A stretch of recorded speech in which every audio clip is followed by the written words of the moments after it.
हो जाएगा आने वाले टाइम में, क्योंकि ये जिसे बेच रहे हैं तो उनकी मानसिकता जो है वो गरीबों, मजदूरों और दलितों को बिल्कुल उनका नामो निशान खत्म कर देने की है, उनको गुलाम बना देने की है। जिस तरीके से ये लोग गरीबों को, जिससे पहले जमाने में जो मंदिरों में गरीबों को, दलितों को नहीं आने दिया जाता था, ये उसी दौर को फिर वापस लेकर आ रहे हैं। इसलिए ये टाइम है कि हमारी आवाज, हमारी, आप सबकी आवाज, राष्ट्रीय अध्यक्ष हमारे अखिलेश यादव की आवाज से आवाज मिलाइए। आप वही एकमात्र सहारा है जो हम लोगों को रोजगार देंगे, जिन्होंने जो वायदा किया वो सब पूरा करके दिखाया है और इंशाल्लाह आने वाले टाइम पे भी दिखाएंगे, क्योंकि ये टाइम है मिटा दे अपनी हस्ती को, मिटा दे अपनी हस्ती को। अगर कुछ मर्तबा चाहे कि दाना हाथ में मिलकर गुलो गुलजार। देखिए, समाजवादी पार्टी हमेशा युवाओं के साथ, महिलाओं के साथ खड़ी है और समय समय पर हमेशा समाजवादी पार्टी ने बेरोज़गारों का बारे में सोचा है, महिलाओं के बारे में सोचा है और हर कदम पर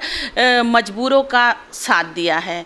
तो इसलिए हमने दीप जला के 9 बजे ये मैसेज दिया है, सोती हुई सरकार को जगाया है अपने माननीय राष्ट्रीय अध्यक्ष जी के आदेश पर, अखिलेश यादव जी के आदेश पर, कि सरकार जो सोई हुई है, जो उसने वादे किए थे वो एक भी वादा पूरा नहीं किया। ना जाने कितने नौजवान बेरोजगारी के तहत अपनी जान दे रहे हैं, महिलाओं के साथ बलात्कार हो रहे हैं। सरकार सोई हुई है, उसे किसी की फिक्र नहीं है। जिस तरीके से ये प्राइवेटाइजेशन लेकर आ रहे हैं और निजीकरण जो ये कर रहे हैं, शिक्षा को देख लीजिए आप, रेलवे को देख लीजिए, स्वास्थ्य की सेवाओं को देख लीजिए, जिस तरीके से ये निजीकरण कर रहे हैं उससे, और जिनके हाथ ये अपने जो मित्र हैं उनके हाथ जो ये संस्थाओं को, सरकारी संस्थाओं को बेच रहे हैं, तो आप क्या उम्मीद रखते हैं ये पिछड़े दलित के बारे में सोचेंगे?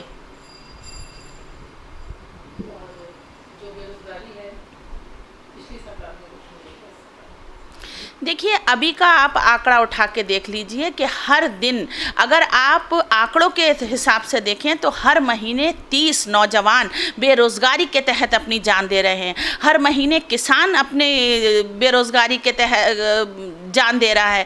तो आप, सरकार सोई हुई है, उसे मालूम ही नहीं है।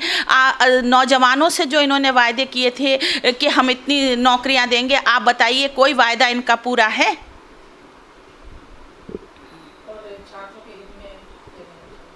देखिए, छात्र के साथ क्या हुआ है, आप कल की न्यूज़ देख लीजिए कि एक महिलाओं के लिए ये लोग कंगना रावत के लिए आवाज़ उठा रहे हैं और एक महिला को बुरी तरीके से पीटा जा रहा है। यूपी के अंदर जो ये जंगल राज चल रहा है, इसके लिए कौन बोलेगा? भाई, महिला तो महिला है, चाहे वो फिल्म अदाकारा हो या एक आम महिला हो। तो आम महिला, अगर जब तक एक आम महिला सुरक्षित नहीं होगी, हम उसे सहयोग नहीं करेंगे, तो किस तरीके से चैन और सुकून उत्तर प्रदेश में होगा?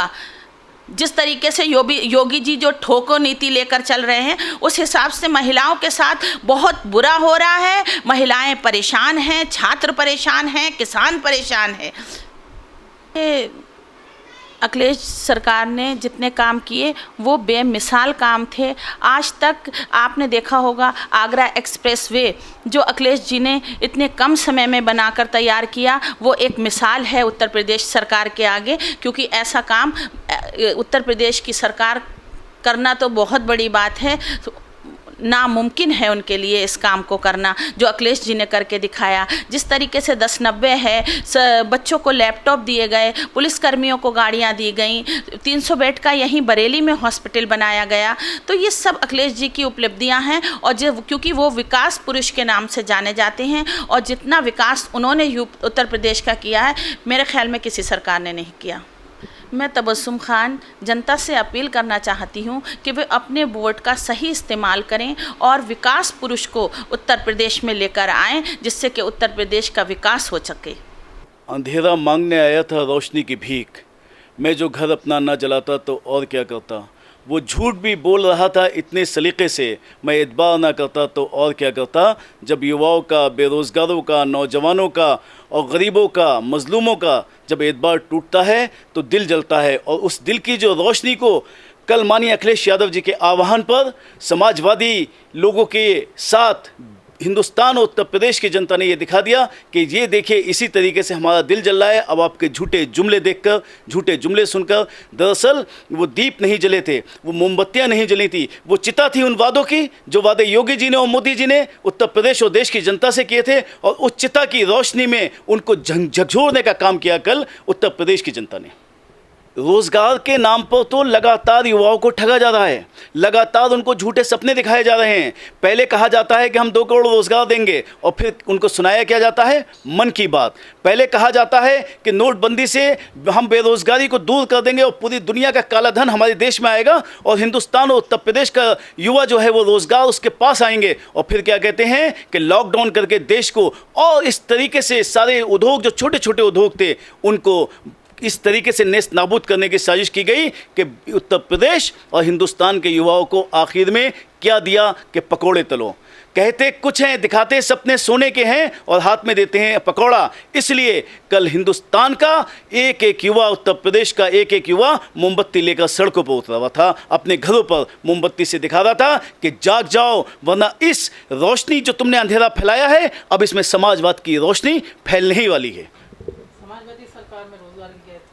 समाजवादी सरकार में रोजगार की स्थिति मुझसे बेहतर आप जानते हैं किस तरीके से युवाओं को बेरोजगारी भत्ता दिया जाता था, रोजगार दिया जाता था, और जो रोजगार जिनको नहीं मिल पाता था उनको बाकायदा भत्ता देकर उनके जख्मों पे मरहम लगाने का काम समाजवादी गवर्नमेंट ने किया। समाजवादी सरकार में जो युवतियां बच्चियां हमारी पढ़ने जाती थीं उनको साइकिलें देकर उनके स्कूल की राह को आसान समाजवादी सरकार ने किया। समाजवादी सरकार में जो गरीब बच्चियां फीस नहीं दे पाती थीं उनको फीस देकर पढ़ाई करने का काम समाजवादी सरकार ने एक रास्ता तय किया। और आपको मैं याद देना चाहता हूं कि यही माननीय अखिलेश यादव जी उन गरीब बच्चियों के भाई बन गए, पिता बन गए, और उन पिताओं का हाथ बन गए। जब वो बच्चियां पढ़ाई करके जवान हो जाती थीं और शादी का वक्त आता था तो उनको शादी के लिए अनुदान देने का काम भी गरीब बच्चियों को समाजवादी सरकार ने किया। वो समाजवादी सरकार थी जो बच्चियों को भी थी, युवाओं की भी थी, बुजुर्गों को भी पेंशन देने का काम किया। और यही नहीं कि सिर्फ पेंशन देने का काम किया, हमारी समाजवादी सरकार ने धर्म और कर्म दोनों पर पूरी तरीके से ध्यान रखा। श्रवण कुमार यात्रा, बुजुर्गों के लिए धार्मिक यात्रा का एक हमारी समाजवादी सरकार ने सुनहरा एक मार्ग तैयार किया था। आज धर्म के नाम पर सिर्फ ठगी हो रही है और धर्म के रास्ते से भटकाया जाता है, लेकिन हमारी सपा सरकार ने श्रवण कुमार योजना के तहत धर्म के मार्ग पर चलने के लिए प्रेरित किया था। हिंदुस्तान का घरेलू उत्पादन इस तरीके से जीडीपी गिरा दी गई है कि आज मैंने देखा कल समाचार चैनलों पर भी और कुछ समाचार पत्रों में भी कि मुझे शर्म आती है कि नेपाल की जीडीपी भी भारत से कहीं आगे है।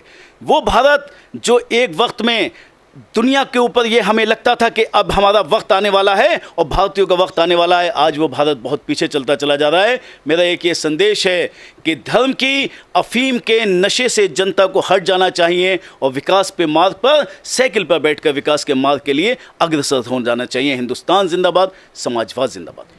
मैं जनता से फिर कह रहा हूं कि जनता को ये धर्म की अफीम का नशा जो चटा दिया जाता है झूठे नारों से, झूठे जुमलों से, उसको छोड़ देना चाहिए और विकास के मार्ग की तरफ देखना चाहिए। क्योंकि धर्म हमारी एक आस्था का प्रश्न है जो सबके दिलों में रहता है, लेकिन हमारे युवा और हमारे मुस्तकबिल, हमारा भविष्य जो है वो हमारे युवाओं से तय होगा। और युवा का भविष्य जब उज्जवल होगा जब उनको रोज़गार मिलेगा। इसलिए रोज़गार और विकास की बात होना चाहिए। अब धर्म और नफरत की बात को जनता को भुला देना चाहिए। उन नेताओं को भी जनता को बेनकाब करना चाहिए जो धर्म और नफरत के नाम पर देश को, प्रदेश को पीछे ढकेलने का काम कर रहे हैं।